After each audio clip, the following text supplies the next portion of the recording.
नमस्कार, आप देख रहे हैं रफ्तार मीडिया। मैं हूं आपके साथ निकिता सजवान। ममगए बुलेटिन की शुरुआत करेंगे, लेकिन उससे पहले रुक करते हैं हेडलाइंस का। चंपावत में सशक्त बहना उत्सव कार्यक्रम में पहुंचे सीएम धामी। महिलाओं की समाज में भागीदारी बढ़ाने का किया आह्वान। सरकारी योजनाओं की मदद से आत्मनिर्भर बनने के लिए भी किया प्रेरित। रुद्रपुर में 800 छात्र छात्राओं से सीएम धामी ने किया सीधा संवाद। मुख्यमंत्री युवा विद्यार्थी मंथन कार्यक्रम में सुने छात्र छात्राओं के विचार। शिक्षा, रोजगार और स्टार्टअप जैसे विषयों पर लिया सुझाव। गोरखा समाज को साधने के लिए बीजेपी का बड़ा कदम। गोरखा डेमोक्रेटिक फ्रंट का हुआ बीजेपी में विलय। केंद्रीय अध्यक्ष सूर्य विक्रम शाही समेत तमाम नेताओं ने ली सदस्यता। देहरादून में न्याय की राखी लेकर महिला कांग्रेस ने किया मुख्यमंत्री आवास का घेराव। सरकार से की अंकिता को न्याय दिलाने की मांग। सिटी मजिस्ट्रेट को सौंपा सीएम धामी को संबोधित ज्ञापन। तो चलिए बुलेटिन की शुरुआत करते हैं चंपावत की खबर के साथ। गुरुवार को सीएम धामी ने चंपावत में सशक्त बहना उत्सव कार्यक्रम में शिरकत की। इस मौके पर सीएम धामी ने क्षेत्र की बहनों को संबोधित किया, साथ ही सभी को रक्षाबंधन पर्व की शुभकामनाएं दी। इस दौरान सीएम धामी ने सरकार का लक्ष्य बहनों और बेटियों को आगे बढ़ाना है कहा। कार्यक्रम को संबोधित करते हुए सीएम धामी ने महिला सशक्तिकरण पर जोर दिया और समाज में महिलाओं की भागीदारी बढ़ाने की बात भी कही। मैं कार्यक्रम में सब ईजा बहनी चेलन को बहुत रक्षाबंधन त्यारे मैं पहली बड़ी ढेर सारी सब बधाई दी, बहुत शुभकामनाएं। और साथ में मैं भगवान देवे उन्होंने प्रार्थना कर कि यो पवित्र त्यौहार तुम सभी के जीवन में सुख समृद्धि फल स्वास्थ्य और ढेर सारी शुभकामनाएं। रुद्रपुर दौरे पर पहुंचे सीएम धामी ने जेपीएस स्कूल में आयोजित मुख्यमंत्री युवा विद्यार्थी मंथन कार्यक्रम में करीब 800 छात्र छात्राओं से संवाद किया, जहां सीएम ने शिक्षा, रोजगार, स्टार्टअप, पर्यटन, स्वास्थ्य और तकनीकी जैसे विषयों पर छात्र छात्राओं के सुझाव सुने। इस मौके पर सीएम धामी ने कहा कि उत्तराखंड के विकास में युवाओं की भूमिका बेहद अहम है और सरकार चाहती है कि नीति निर्माण में भी युवा भागीदारी बने। निबंध प्रतियोगिता एक इस तरह की जिसमें अपने सभी बच्चे जो है मेरे सपनों का उत्तराखंड कैसा हो अपने विचार लिखें और भेजें। और इसमें मैं देख रहा हूँ कि 2,64,000 से भी अधिक बच्चों ने इसमें भाग लिया है और एक से एक अच्छे उनके उसमें सुझाव भी आए हैं। उनके मन में जो इच्छा है उन्होंने लिखी है और उनका एक विजन भी उसमें दिखाई देता है कि किस प्रकार का उत्तराखंड होना चाहिए। और हमारी भी सोच है कि हमारे बच्चे जो आज के बहुत जागरूक हैं, पूरे देश और दुनिया से कनेक्ट हैं और हर गतिविधि हर जानकारी उनके पास होती है, अच्छे सुझाव होते हैं, क्रिएटिव उनके आइडियाज़ होते हैं, वो सभी आए हैं। उन सभी को हम लोगों ने संकलित किया है। कांग्रेस अग्निवीर योजना के जरिए सत्ता पक्ष बीजेपी को निशाने पर लेती रही है। 2027 चुनाव में भी कांग्रेस इस मुद्दे को भुनाने की कोशिश कर रही थी कि बीजेपी ने इस पर पानी फेर दिया। धामी सरकार अग्निवीर रोजगार सेल का गठन करने जा रही है, जिससे अग्निवीरों को रोजगार दिया जाएगा। रिपोर्ट देखिए। अग्निवीरों को रोजगार देने का प्लान तैयार। अग्निवीर रोजगार सेल का गठन करेगी धामी सरकार। तैयार होगा अग्निवीर रोजगार सेल। उत्तराखंड में शुरू हुआ सियासी खेल। सैन्य बाहुल्य राज्य उत्तराखंड में अग्निवीरों के भविष्य को लेकर सियासत गर्मा गई है। धामी सरकार ने 31 दिसंबर को 4 साल पूरा करने वाले अग्निवीरों में से 75% जो सेना में रिटेन नहीं होंगे, उनके लिए देश का पहला अग्निवीर रोजगार सेल बनाने का नोटिफिकेशन जारी कर दिया है। जहां एक और बीजेपी इसे सरकार का ऐतिहासिक कदम बता रही है, तो वहीं कांग्रेस इसे युवाओं के भविष्य के साथ धोखा करार दे रही है। दरअसल कैबिनेट से अग्निवीर रोजगार सेल के गठन को मंजूरी मिलने के बाद अब इस योजना की पूरी तस्वीर सामने आई है।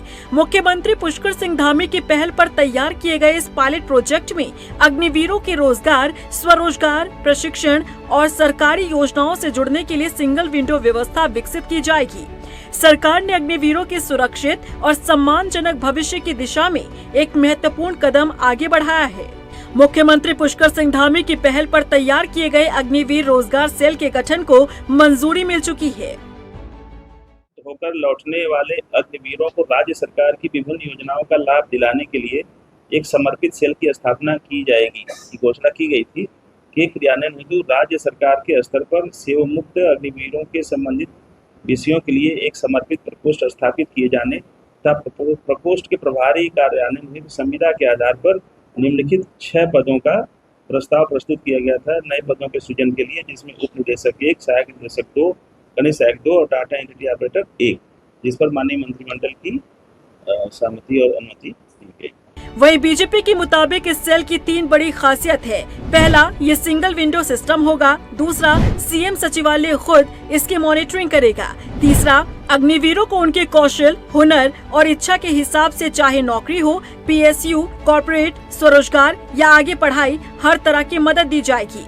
बीजेपी का दावा है कि बॉर्डर पर बैठे अग्निवीर जवानों का इससे मनोबल बढ़ेगा और उनका भविष्य भी बेहतर हो पाएगा। वहीं सैनिक कल्याण मंत्री गणेश जोशी ने सरकार के इस कदम को ऐतिहासिक बताते हुए कहा कि इस सेल में जितने भी अग्निवीर रिटायर्ड होकर आएंगे, उनकी इच्छा अनुसार उनको रोजगार और व्यवसाय उपलब्ध कराया जाएगा। ये सेल इतनी इम्पोर्टेंस दी जा रही है मुख्यमंत्री जी की तरफ से और सभी की तरफ से कि इसमें जो मॉनिटरिंग होगी इसकी कार्य की शुरू में, क्योंकि ये एक नया ट्रायल प्रपोजल प्रोजेक्ट है, वो डायरेक्टली मुख्यमंत्री के जो सेक्रेटेरिएट है उसके तहत में होगी। इसमें जितने अग्निवीर इसके लिए अप्लाई करेंगे और इसके जरिए जो यूटिलाइज करेंगे अपने भविष्य में अपने को सेट करने के लिए, वो एक सिंगल विंडो सिस्टम होगा अग्निवीर रोजगार सेल। अग्निवीर रोजगार सेल में आर्मी और प्रशासनिक सेवा के 1-1, 2-2 अधिकारी होंगे, ताकि दोनों का समन्वय मिलकर के इस योजना को आर्मी की एक्सपीरियंस और सिविल समाज में जब वो एक्सपीरियंस वाले जा रहे हैं आर्मी के, वो कैसे एडजस्ट हो सके वो करा जाएगा। जितने वीरों की मन में है वो भय दूर होगा, आने के बाद उनको रोजगार मिलेगा। इसके लिए मैं अपने कैबिनेट के साथियों का और मुख्यमंत्री जी का आभार व्यक्त करता हूँ। वह इस पूरे मामले पर मुख्य विपक्षी दल कांग्रेस लगातार सरकार को सवालों के घेरे में ला रही है। कांग्रेस का कहना है कि असली मुद्दा रोजगार सेल नहीं, अग्निपथ योजना ही है और बीजेपी सरकार ने इन युवाओं के साथ बड़ा मजाक किया है। जिस उम्र में बच्चा सेना में जाने के सपने देखता है, उस उम्र में आप उसे रिटायर कर दे रहे हैं। जो बच्चा बचपन से देश प्रेम की भावना से ओतप्रोत हो करके देश की सेवा करने का सपना देखता है कि मैं सेना में जाऊंगा, देश की सेवा करूंगा, देश की सुरक्षा करूंगा, आप उसको 4 साल के कॉन्ट्रैक्चुअल बेसिस पे देश की सेवा करने दे रहे हैं। जिस उम्र में लोग नौकरी करते हैं उस उम्र में आप उसे रिटायर कर रहे हैं और चुनाव सर पे है और सरकार को ये पता है कि अग्निवीर योजना का जो विरोध है वो प्लेन से लेकर पहाड़ तक, नॉर्थ से लेकर ईस्ट तक हर प्रदेश में हो रहा है। यही वजह है कि चुनाव आते ही आपको रोजगार सेल की याद आ गई। धामी सरकार ने अग्निवीरों के पुनर्वास का मॉडल देश के सामने रखकर दूसरे राज्यों के लिए भी मिसाल पेश करने की कोशिश की है। वहीं कांग्रेस सरकार के इस मॉडल को समस्या से ध्यान भटकाने वाला कदम बताते हुए इसे जन जन तक ले जाने की तैयारी में है। अब देखना होगा कि सैनिक वोट बैंक किसकी दलीलों पर भरोसा करता है और 2027 में सैन्य वोटर्स किसके साथ होता है। रफ्तार मीडिया के लिए देहरादून से अशोक कुमार के साथ ब्यूरो रिपोर्ट। गोरखा समुदाय में प्रभाव रखने वाले राजनीतिक दल गोरखा डेमोक्रेटिक फ्रंट ने बीजेपी में विलय कर लिया है। बीजेपी प्रदेश कार्यालय में प्रदेश अध्यक्ष महेंद्र भट्ट की मौजूदगी में जीडीएफ के केंद्रीय अध्यक्ष सूर्य विक्रम शाही ने अपने तमाम सदस्यों के साथ बीजेपी की सदस्यता ग्रहण की। इस मौके पर सूर्य विक्रम शाही ने कहा कि प्रदेश के हर कोने में गोरखा समुदाय बड़ी संख्या में रहता है। ऐसे में गोरखा समुदाय से जुड़े दल का बीजेपी में आना पार्टी को और ज्यादा मजबूती प्रदान करेगा। उत्तराखंड का राजनीतिक दल जिसका गोरखा समाज में बहुत प्रभाव है, ऐसे गोरखा डेमोक्रेटिक फ्रंट के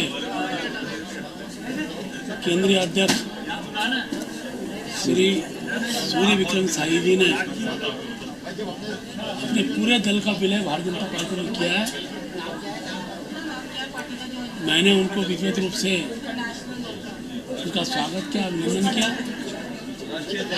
और मैं कह सकता हूँ इससे उत्तराखंड के अंदर भारतीय जनता पार्टी को मजबूती प्राप्त होगी। भारतीय जनता पार्टी अपने लगन से दिन प्रतिदिन आगे बढ़ती रही है और देश को संभालने में और देश को विकास करने में और पार्टियों से कई गुना ऊंचाई ले चुका है। और हम लोग अलग छोटी छोटी पार्टी से या कोई और पार्टी लेकर के किसी का नुकसान करने से बजाय देश को बचाना है, तो हमें मिलजुल के काम करना होगा। उत्तराखंड बीजेपी कार्यालय में प्रदेश महिला मोर्चा ने रक्षाबंधन कार्यक्रम का आयोजन किया। इस मौके पर बीजेपी महिला मोर्चा प्रदेश अध्यक्ष रुचि भट्ट सहित तमाम महिला नेताओं ने पार्टी पदाधिकारियों को राखी बांधी और संकल्प लिया कि आगामी विधानसभा चुनाव में बीजेपी की सभी महिला सदस्य घर घर जाकर पार्टी को मजबूत करने में पूरा सहयोग देंगी। रक्षाबंधन हमारी संस्कृति का एक बहुत बड़ा त्योहार है। भाई बहन के प्रेम का त्योहार है। रक्षा सूत्र केवल एक व्यक्ति को रक्षित करने का विषय नहीं है, बल्कि उस दिन प्रण लिया जाता है देश की रक्षा के लिए, देश के अंदर की कुरीतियों को नष्ट करने के भाव के साथ वो सूत्र पहनाया जाता है। सभी को, आप लोगों को भी सभी को रक्षाबंधन के इस पर्व पावन पर्व की बहुत बहुत बधाई।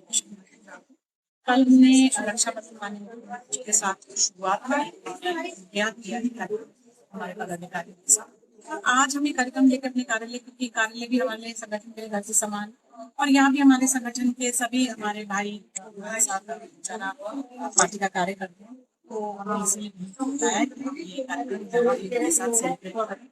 गदरपुर में मुख्यमंत्री श्रमिक शिक्षण सामग्री और मुख्यमंत्री श्रमिक स्वच्छता सामग्री योजना के तहत किट वितरण कार्यक्रम का आयोजन किया गया। विधायक अरविंद पांडे के आवास पर आयोजित इस कार्यक्रम में हजारों की संख्या में लाभार्थी पहुंचे, जहां योजना के तहत सभी को किट वितरित की गई। वहीं इस मौके पर क्षेत्र की महिलाओं ने विधायक अरविंद पांडे को राखी भी बांधी।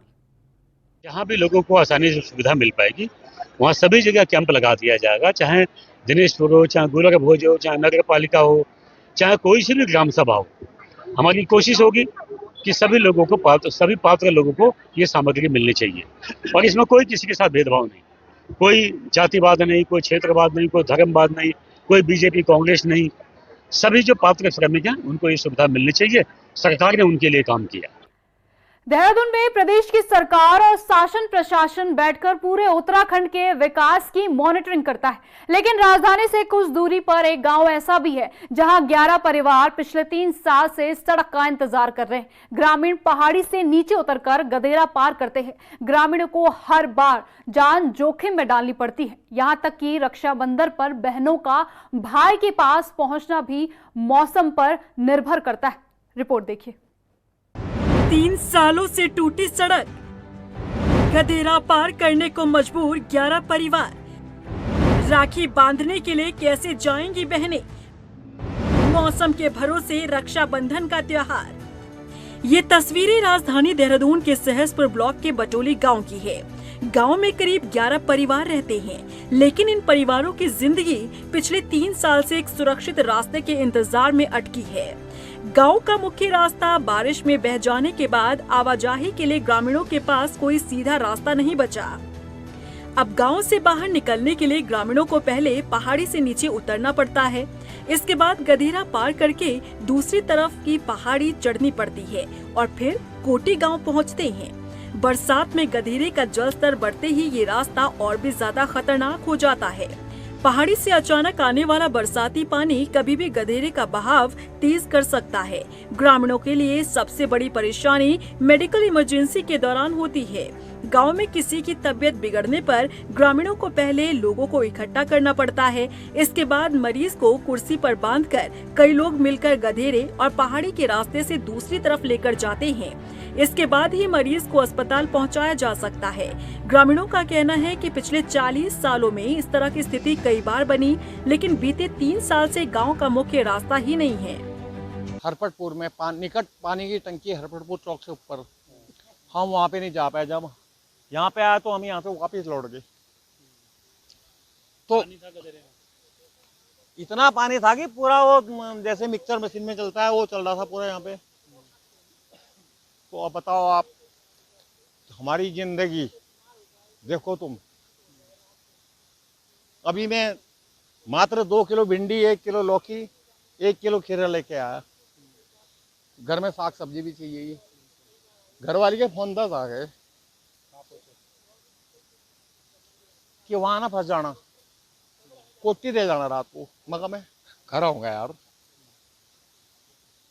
मैंने कहा मेरा बदन जो है तो पूरा तप आ रहा है, बुखार है, हाँ, और दांत में सूजन बहुत ज़्यादा है। और ये पूरे यहाँ से यहाँ तक दर्द है। मैं आज डॉक्टर भी गया था, तो हमें यहाँ देख के आंसू आते थे, हमें रोना आता है। हमारे बच्चे, हम बटोली गांव के लोगों की मुश्किल सिर्फ रोजमर्रा की जिंदगी तक सीमित नहीं है। त्योहार भी अब मौसम देखकर मनाने पड़ते हैं। रक्षाबंधन पर बहनों को अपने भाइयों तक पहुंचने के लिए इसी गधेरे को पार करके जाना पड़ेगा।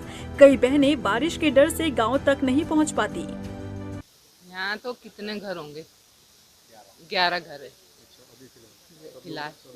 सब में मतलब बच्चे तो हमारे बाहर हैं और बुढ़े बुढ़े घर हैं। और ऐसा हो गया, अब रक्षाबंधन आएगी, कैसे जाना हमने? राखी भेज रहे, फोन कर रहे हैं मायके में हमारी राखी बांध लेना, हम नहीं आ सकते, हमारे बहुत हालत खराब है। तो जो बच्चे बाहर रहते हैं आप लोगों के, वो आते हैं ना? वो कहाँ आ रहे? बंद बोलते रहे मैंने, तू घर क्यों नहीं आ रहे? तो कैसे आना कि आने वाला हेलीकॉप्टर में आओ, सब किराए पे, बाहर कोई नहीं आ सकता घर। ये लड़कियां भी ऐसी आ रही, अब हमें मतलब नाती नाती बुरा लग रहा, कैसे जाना और कैसे वो आदमी। ग्रामीणों का कहना है कि उन्हें कोई भी सड़क या विशेष सुविधा नहीं चाहिए। उनकी मांग सिर्फ इतनी है कि गांव को जोड़ने के लिए सुरक्षित और स्थायी रास्ता या पुल बनाया जाए, ताकि रोजमर्रा के काम के लिए उन्हें अपनी जान जोखिम में न डालनी पड़े। सर मैं यही कहूँगी बस कि मतलब जल्दी से जल्दी हमारे मतलब रास्ता ठीक हो, और मतलब मेन ये कि रास्ता आने जाने लायक ठीक हो। चाहे मान लो नॉर्मल पुल ही बना दो, जिससे मतलब हमें इतना सफ़र ना करना पड़े कि मतलब जान बिल्कुल खाई, आप देख रहे हो कितनी गहरी, तो मतलब आने जाने के लिए रास्ता बन जाए और हमारी मतलब हॉस्पिटल की हमें सुविधा मिल जाए थोड़ी बहुत, बाकी इतना हो जाए वही बहुत है पहले तो। सर इतनी जरूरत है। राजधानी देहरादून से पूरे प्रदेश के विकास की योजनाएं बनती हैं और व्यवस्थाओं की मॉनिटरिंग होती है, लेकिन बटोली गांव के 11 परिवार आज भी एक सुरक्षित रास्ते के इंतजार में हैं। 3 साल से गधेरे और पहाड़ी के खतरनाक रास्ते से आवाजाही कर रहे ग्रामीणों की नजर अब सरकार और प्रशासन पर है कि आखिर उन्हें इस मुसीबत से कब निजात मिलेगी। रफ्तार मीडिया के लिए देहरादून से हिमांशु चौहान की रिपोर्ट। 2027 विधानसभा चुनाव को लेकर राजनीतिक हलचल तेज हो गई है। हरक सिंह रावत इन दिनों लगातार कांग्रेस के पक्ष में प्रचार कर रहे हैं, बीजेपी पर जमकर निशाना भी साध रहे। वहीं इस बीच बीजेपी ने भी अपनी रणनीति में बदलाव करते हुए परिवार के ही सदस्य को आमने सामने लाकर खड़ा कर दिया है। हरक को जवाब देने के लिए उनकी बहू को बीजेपी ने प्रवक्ता बना दिया है। रिपोर्ट देखिए। हरक को जवाब देंगी बहू अनुकृति, बीजेपी ने बदली रणनीति। हरक बीजेपी पर करेंगे वार, बहू अनुकृति करेंगी पलटवार। कांग्रेस के चुनावी अभियान में इन दिनों हरक सिंह रावत की सक्रियता साफ तौर पर दिखाई दे रही है।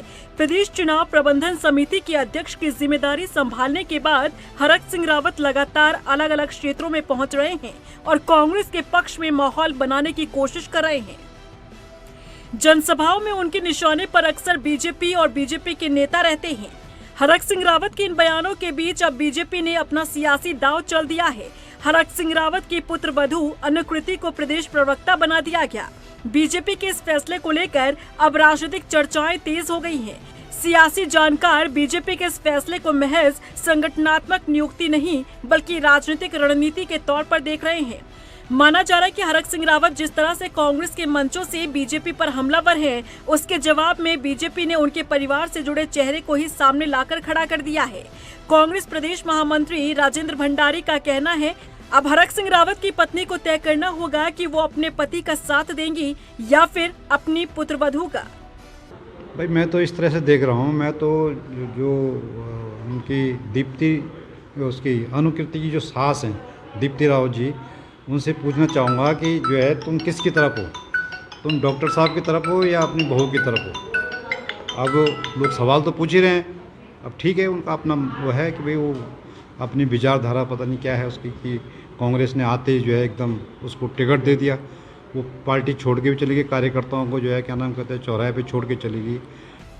हालांकि बीजेपी की ओर से इस संगठन को मजबूत करने की कवायद बताई जा रही है, लेकिन राजनीतिक मायनों में इस नियुक्ति ने नई बहस जरूर छेड़ दी है। अब देखना होगा कि बीजेपी के प्रदेश प्रवक्ता के तौर पर हरक सिंह रावत की पुत्रवधू किस तरह पार्टी का पक्ष रखती हैं और क्या आने वाले दिनों में हरक सिंह रावत के बयानों का जवाब भी उसी मंच से देखने को मिलेगा। देखिए, अनुकृति गोसाई जी भारतीय जनता पार्टी में पहले ही सम्मिलित हो चुकी है और पार्टी के निरंतर संपर्क में थी। वो शिक्षित हैं, अच्छा उनका प्रेजेंटेशन है और इस दिशा में कल प्रवक्ता के रूप में हमने उनकी घोषणा की है और मैं समझता हूं कि जिस प्रकार से वो बेबाक रूप से अपनी बातों को रखती हैं और तार्किक रूप से रखती हैं, तो निश्चित रूप से पार्टी की जो लाइन है उस लाइन को आगे बढ़ाने का काम करेंगे। मैं आपसे एक बात कहना चाहती हूँ, उन्होंने सब बीजेपी की भी बहुत सेवा की, आप सभी लोग जानते है ना, और उनके बहुत से काम है जो अधूरे हैं, जो मुझे भारतीय जनता पार्टी में रह के पूरे करने हैं। मुझे पूरी उम्मीद है कि जब मैं बीजेपी में अच्छा काम करूंगी तो सबसे ज्यादा खुशी अगर किसी को होगी तो उन्हीं को होगी। कुल मिलाकर चुनावी तैयारियों के बीच उत्तराखंड की सियासत में परिवार और राजनीति का ये नया कनेक्शन चर्चा में है। एक तरफ कांग्रेस के चुनाव प्रबंधन की कमान संभाल रहे हरक सिंह रावत लगातार बीजेपी पर हमलावर हैं, तो वहीं दूसरी तरफ बीजेपी ने उनके परिवार से जुड़े चेहरे को प्रदेश प्रवक्ता बनाकर सियासी मुकाबले को और दिलचस्प बना दिया है। लेकिन गौर करने वाली बात यह है कि समय समय पर दल बदलने वाले चाहे हरक सिंह रावत हों या फिर उनकी बहू अनुकृति, आखिर उनकी आइडियोलॉजी क्या है इसे समझना कठिन है, क्योंकि 2022 में अनुकृति ने कांग्रेस के टिकट पर चुनाव लड़ा था और अब वो बीजेपी में शामिल हो चुकी है। यानी आइडियोलॉजिकल बेस पर दोनों ही नेता का कोई चरित्र नहीं है। फिलहाल देखना होगा परिवार के दोनों ही सदस्य अलग अलग दलों में रहकर कैसे एक दूसरे को टक्कर दे पाते हैं। रफ्तार मीडिया के लिए देहरादून से सुशांत सिंह के साथ ब्यूरो रिपोर्ट। रुद्रपुर में सीएम को ज्ञापन देने जा रहे पूर्व विधायक राजकुमार ठुकराल समेत कई कांग्रेस कार्यकर्ताओं को नजरबंद करने का मामला सामने आया है। राजकुमार ठुकराल का कहना है कि जिला अस्पताल में स्वास्थ्य सुविधाओं की कमी को लेकर कांग्रेस नेता सीएम को ज्ञापन देने के लिए निकले थे, जहां पुलिस प्रशासन ने सीएम के आगमन से पहले ही सभी को नजरबंद कर दिया। लेकिन इसके बाद भी कांग्रेस नेता पैदल ही कार्यक्रम स्थल के लिए जाने लगे, जिसके बाद सभी को पुलिस हिरासत में लिया गया और जब सीएम धामी रुद्रपुर से रवाना हो गए तब कांग्रेस नेताओं को पुलिस हिरासत से छोड़ा गया। ये हमने ज्ञापन मुख्यमंत्री को देना था और आज हमको समय से ही पुलिस ने हिरासत में ले लिया। हमने कहा सीएम साहब को ज्ञापन देना है, अगर हमको विरोध करना होता 200-400-500 कार्यकर्ता इकट्ठे होते, काले झंडे दिखाते, जबरदस्त नारेबाजी करते, लेकिन पहले ही डर के मारे वो हमारे स्थान पर आ गए और हमको वहां जाने नहीं दिया। हिरासत में लेके महतोश पुलिस चौकी और मुख्यमंत्री के जाने के बाद हमको छोड़ दिया गया। देहरादून में कांग्रेस कार्यकर्ताओं ने कांग्रेस नेता सूरज सिंह नेगी पर झूठे मुकदमे दर्ज करने का आरोप लगाते हुए एसएसपी कार्यालय का घेराव किया। इस दौरान सैकड़ों की संख्या में कांग्रेस कार्यकर्ताओं नेताओं ने दून पुलिस पर गंभीर आरोप लगाए। इस मौके पर कांग्रेस नेताओं ने कहा कि जनहित के मुद्दे उठाने पर कांग्रेस नेता और उनके परिवार को प्रताड़ना दी जा रही है। बहुत अत्याचार पे उतर गया सरकार, मतलब जिस तरह सूरज सिंह नेगी जी ने खनन का मामले में उठाया कि स्थानीय विधायक की पत्नी के नाम पर खनन का पट्टा है, तिरसर का पट्टा है।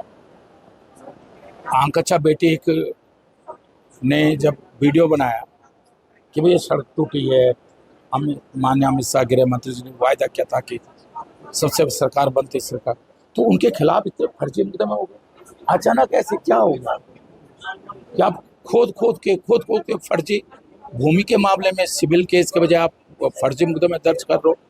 देहरादून में उत्तराखंड महिला कांग्रेस ने रक्षाबंधन के मौके पर न्याय की राखी लेकर मुख्यमंत्री आवास का घेराव किया और अंकिता भंडारी हत्याकांड का मुद्दा उठाते हुए सरकार से जांच की मांग की। बता दें कि गुरुवार को महिला कांग्रेस प्रदेश अध्यक्ष ज्योति रौतेला के नेतृत्व में सैकड़ों कार्यकर्ता सीएम धामी को राखी भेंट कर ज्ञापन देने के लिए निकली। इस दौरान कांग्रेस कार्यकर्ताओं की पुलिस से तीखी नोकझोंक भी हो गई। वहीं प्रदर्शन के बाद महिला कांग्रेस ने सिटी मजिस्ट्रेट को सीएम को संबोधित ज्ञापन सौंपा। देखिए, हम लोग पिछले 4 साल से लगातार अंकिता के लिए न्याय मांग रहे हैं। इस प्रदेश में जो हर वो बेटी जिसके साथ बलात्कार हुआ, दुराचार हुआ, उनके लिए न्याय मांग रहे हैं। मुख्यमंत्री जी रक्षाबंधन पे जगह जगह जाके बहनों से राखियां बंधवा रहे हैं। वो ये कह रहे हैं कि इस प्रदेश की बेटियों की जिम्मेदारी उनकी है। हम उनको पूछ रहे हैं कि क्या अंकिता भंडारी उनकी जिम्मेदारी नहीं थी? क्या किरण नेगी उनकी जिम्मेदारी नहीं थी? क्या नन्ही परी उनकी जिम्मेदारी नहीं थी? इन बहनों के साथ न्याय कब होगा? अंकिता की हत्या को 4 साल सितंबर में होते हैं और 4 साल में अभी जनवरी में इन्होंने सीबीआई की संस्तुति की, लेकिन उसके जो टर्म ऑफ रेफरेंसेस हैं वो क्या हैं, उसमें क्या कार्रवाई हुई, आज तक सरकार ने कुछ नहीं बताया। हल्द्वानी में बिगड़ती कानून व्यवस्था और नशे के फैलते कारोबार को लेकर कांग्रेस विधायक सुमित हृदयेश अब एसएसपी और पुलिस के खिलाफ मुखर हो गए हैं। जहां गुरुवार को नैनीताल पुलिस के खिलाफ कांग्रेस ने जोरदार विरोध प्रदर्शन किया है। विधायक सुमित हृदयेश ने सीधे नैनीताल एसएसपी मंजुनाथ टीसी पर आरोप लगाते हुए कहा है कि एसएसपी के रहते हुए जिले में दिन रात नशे का कारोबार बढ़ रहा है, जो कि निंदनीय है। विरोध है पूरे नैनीताल पुलिस का, और जिनके प्रतिनिधि यहाँ के कप्तान साहब हैं, उनकी वजह से ये हो रहा है। राजपुरा में जनभावनाओं का सम्मान करते हुए वहां के जनप्रतिनिधियों ने, सामाजिक कार्यकर्ताओं ने पहले हस्ताक्षर अभियान चलाया, 2-2 बारी पुलिस को ज्ञापन दिया कि साहब यहाँ अवैध स्मैक बिक रही है, अवैध नशा बिक रहा है, गरीब लोग हैं, गरीबों के परिवारों से उनके जीवन को छीना जा रहा है। आप क्या करेंगे? इनने कोई 0% कार्रवाई करी। उधम सिंह नगर जिला अस्पताल को नया मुख्य चिकित्सा अधीक्षक मिल गया है। डॉक्टर संजीव गोस्वामी को जिले का मुख्य चिकित्सा अधीक्षक नियुक्त किया गया है। गुरुवार को डॉक्टर संजीव गोस्वामी ने मुख्य चिकित्सा अध्यक्ष के तौर पर अपना कार्यभार ग्रहण किया। इस दौरान उन्होंने कहा कि स्वास्थ्य सेवाओं को मजबूत करना, अस्पतालों में डॉक्टरों की उपलब्धता सुनिश्चित करना और मरीजों को बेहतर स्वास्थ्य सुविधाएं देना उनकी प्राथमिकताएं हैं। धन्यवाद भाई। प्राथमिकता ये है कि जो हमारी उधम सिंह नगर की जितने भी गरीब वो है या अपना पीड़ित है किसी भी बीमारी से, उसकी हम मैक्सिमम हेल्प कर सकें किसी भी स्तर से, सीएससी, पीएससी, जिला अस्पताल, मेडिकल कॉलेज के माध्यम से, तो हम पूरी कोशिश करेंगे। त्योहारों के मद्देनजर रुड़की में खाद्य सुरक्षा विभाग चेकिंग अभियान चला रहा है। इसी क्रम में मंगलौर में जब खाद्य सुरक्षा अधिकारी कपिल देव मिठाई की दुकानों पर जांच के लिए पहुंचे तो व्यापारियों में हड़कंप मच गया और कई दुकानदार अपनी दुकान बंद कर मौके से गायब हो गए। वहीं 2 दुकानों से मिठाई के सैंपल जांच के लिए भेजे गए। सितारगंज विधानसभा के गुरुग्राम गांव में बदहाल सफाई व्यवस्था ग्रामीणों के लिए मुसीबत बन गई है। इस समस्या को लेकर गुरुवार को बड़ी संख्या में ग्रामीण जिलाधिकारी कार्यालय पहुंचे और जिलाधिकारी को ज्ञापन सौंपते हुए सफाई व्यवस्था दुरुस्त कराने की मांग की। साथ ही मांग पूरी न होने पर आंदोलन की चेतावनी भी दी है। पौड़ी में जंगलों से निकलने वाले पिरुल को रोजगार का जरिया बनाकर स्वयं सहायता समूह की महिलाएं आत्मनिर्भरता की ओर बढ़ रही हैं। जिले में स्वयं सहायता समूह की महिलाओं ने 27 जगहों पर स्टॉल लगाए हैं। इन स्टॉलों पर पिरुल से तैयार की गई राखियों के साथ ही अन्य उत्पाद भी बेचे जा रहे हैं। मुख्य विकास अधिकारी अशोक ज्योति ने बताया कि अभी तक 3 लाख से ज्यादा की बिक्री हो चुकी है।